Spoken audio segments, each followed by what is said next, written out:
180 degree turn लेके आप BJP में कैसे फिट हो पाएंगे रोहन? अगर अब ये कहा जाएगा कि बीजेपी तानाशाही है तो आप उसे कैसे डिफेंड करेंगे? क्योंकि आप ही कहते थे बीजेपी तानाशाही है। बिल्कुल मानक जी, आप कहेंगे सीबीआई ईडी का 15 दिन पहले तक कह रहे थे सीबीआई ईडी का दुरुपयोग हो रहा है, अब आप कैसे डिफेंड करेंगे उसको? कोई सवाल से भागू, आपको दोनों के जवाब में देता हूं। पहली बात, आपने कहा कि मैं विचारधारा से नहीं भागा हूं, कांग्रेस पार्टी अपनी विचारधारा से भागी है।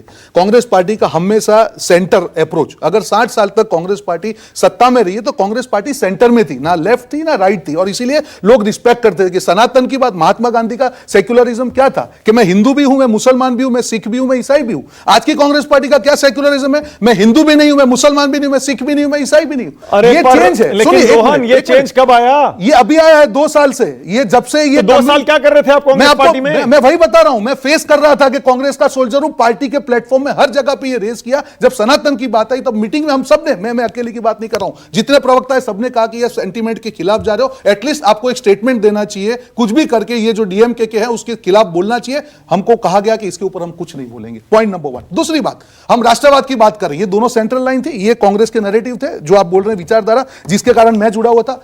जिस अरविंद केजरीवाल के ऊपर राहुल गांधी जी ने यह कहा कि ये जो है खालिस्तान से जुड़े हुए हैं, आज उस अरविंद वाल के प्रोटेक्शन के लिए कांग्रेस पार्टी लगेगी। उसके ऊपर आक्षेप हुए लिकर कांड में। या एक चीज की एक लिमिट होती है कॉम्प्रोमाइज की, हम लोग ग्राउंड में जाके ये दो नैरेटिव को सेल कैसे करें वो बताइए। अच्छा ठीक है, राष्ट्रवाद की बात करें, सनातन की बात करें, ये जो सेंटर जो ऑब्जेक्टिव थे कांग्रेस पार्टी के, पर बीजेपी तो सांप्रदायिक पार्टी थी आपके हिसाब से, अगेन मैं एंटी मुस्लिम थी। सुन लीजिए, मैं आज मानक अब कैसे उस पार्टी में आप सर्वाइव करेंगे? एक मानक जी, हमेशा जब बीजेपी के साथ हम डिबेट भी करते थे, कई ऐसे इश्यूज थे, मैं नहीं उसमें एग्री हो रहा था, ठीक है।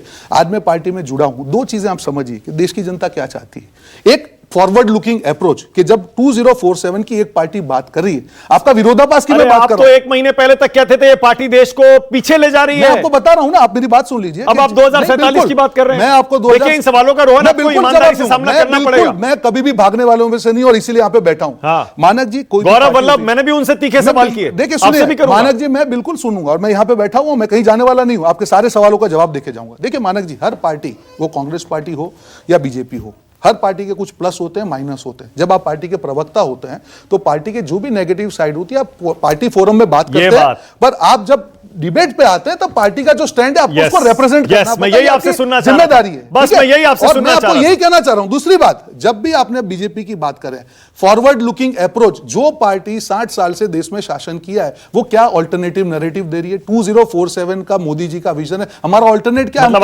आपका हृदय परिवर्तन हो गया ना? बिल्कुल नहीं, आज यहाँ पे मोदी जी के लिए हो गया, बोल दीजिए ना। मैं विजन के लिए जुड़ा हुआ, हृदय परिवर्तन हुआ? कोई हृदय परिवर्तन नहीं हुआ। जब हम गलत कुछ नहीं है। आज कांग्रेस के किसी भी प्रवक्ता को पूछिए, गलत नहीं होता। बिल्कुल नहीं, एक मिनट सुनिए, हृदय परिवर्तन की बात नहीं है। मैं जब कंपेयर करता हूं कि एक पार्टी जो एक विजन लेके चल रही है 2047 की, दूसरी पार्टी जहां पे मुझे इतना, मैंने 20 दिन क्यों लिए मानक जी, मैं आपको बता रहा हूं। मेरे लिए बहुत इजी था कि दूसरे दिन नहीं, मेरा मनोमंथन चल रहा था कि जहां पे जिस पार्टी के साथ मैं 15 साल रहा, मैं आत्मसम्मान के कारण उसको मैं जब छोड़ के जा रहा हूं, तो ऐसे कौन से पॉइंट है जहां जाके मैं बीजेपी मैं मान गया आपकी बात, मैं आपकी बात मान गया। और दूसरा ये जो पॉइंट आपने कहा ना कि जब आप एक पार्टी में होते हो, प्रवक्ता होते हो, बहुत सारी चीजों से असहमत होते हुए भी आपको उनको डिफेंड करना पड़ता है, व्यक्तिगत तौर पे आप नहीं होते, क्योंकि आप पार्टी और खासतौर से प्रवक्ता जो है पार्टी का वकील भी होता है, इसीलिए डिफेंड करना पड़ता है।